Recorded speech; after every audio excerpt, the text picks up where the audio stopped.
have a tutorial on how to use DuckStation on your Mac to play PlayStation 1 games. I also have a very popular tutorial for using RPCS3 to emulate PlayStation 3 games on your Mac.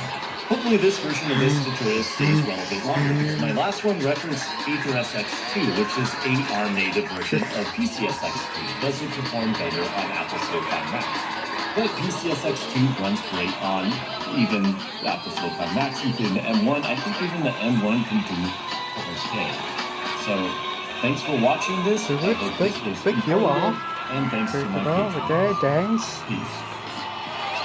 This will be a straight-to-the-point tutorial on how to emulate the Sony PlayStation 2 so you can enjoy PS2 games on your Mac, be it the Apple Silicon or Intel Macs. There's a little bit of a difference, and we'll cover it in this video. Also, you can check the description of this video because there is a written version of this guide, if you prefer that. Let's begin setting up the PlayStation 2 emulators on the Mac.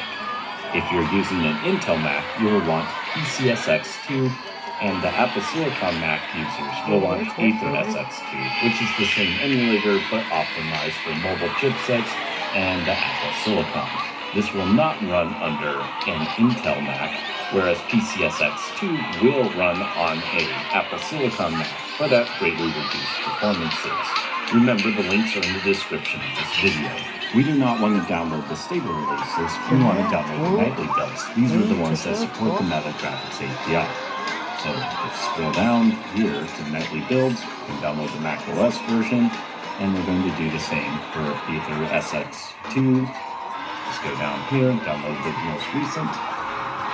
Okay, timeout. I don't think I made this 100% clear, but don't download both emulators. Only download the one that pertains to your computer's architecture.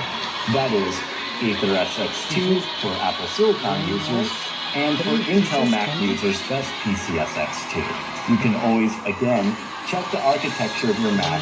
If you go to About This Mac, and it'll tell you what kind of CPU your computer is using. Let's just decompress these. I'm going to put both of these on my desktop because for this demo, that's where I'm going to be using all the files. You can place these in your applications folder. Okay, on my desktop, I have these two emulators. And if you're running the latest Mac OS, you'll notice this wonderful error. Mac OS cannot verify this app is free from malware. This is because it's unsigned code. These are nightly builds. These are more like development builds. We can get around this in both of these emulators. If we just happen to do this little nifty trick, right click, open, now we're presented with the same messaging with a little addendum, and we can open these.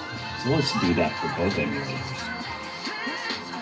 Note I'm using a Apple Silicon Mac. This wouldn't be possible under an Intel Mac. So these emulators are basically the same. If you look at the UIs, they're going to be almost exactly the same. There's going to be a few little tweaks that each one has between each other. So first, let's start with configuring the BIOS. I already have BIOS downloaded. You can find this on the internet pretty easily just by searching PS2 BIOS and something like archive.org.